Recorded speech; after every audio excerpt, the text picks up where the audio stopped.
So what's up mga master, no? So for another day, another video na naman tayo. So for today's video is yung meron tayo ditong Sporty Mio na 2020 model. So ang gagawin natin dito sa kanya is meron akong nabiling mga accessories. So paunti-unti ilagay natin dito sa kanya. So sa ngayon all stock pa yan. Tapos ito yung mga pinalitan lang dito. Itong lever tsaka itong side mirror. So yung gagawin natin is gagawa ako ng video nito, every update, every lagay ng mga accessories. Gawa natin ng videos. So meron din tayong XR200, so gawan lang natin ng ibang video yan siya.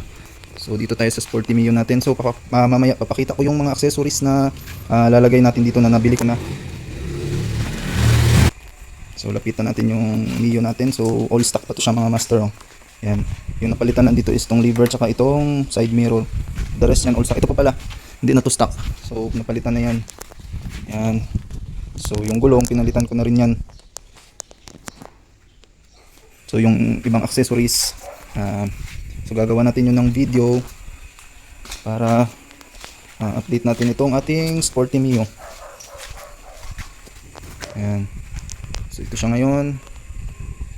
So papakita ko sa inyo yung mga accessories na nabili ko para dito sa ating Sporty Mio. So ito pala yung ating mga accessories na ikakabit doon sa ating Sporty Mio. So meron tayo ditong ito para sa cover ng seat cover niya. Tapos ito sa mga switch. Yan, tapos ito yung lalagay natin na side mirror. Papalitan natin yon kasi parang hindi bagay yung chrome sa kanya. Tapos ito yung parang floor mat, ano ba tawag dito, basta mat nya. Yan. Tapos ito yung pipe na ilalagay natin. So full exhaust na ito. Yan, may elbow na siya. Tapos ito yung kanyang para sa headlight, naka-smoke na yan. Ito din ang para sa parking at saka signal light. So mas, kung napapansin nyo, mas dark ito. Ito mas light lang yung smoke niya kasi sa headlight to, para hindi masyadong dark, hindi masyadong dark yung kanyang headlight. Yan. So ito pala din yung mini driving light. So yan. So gagawa natin ng video kung pagkabit natin dito. Paunti-unti lang tayo kasi hindi ko makabit yan lahat.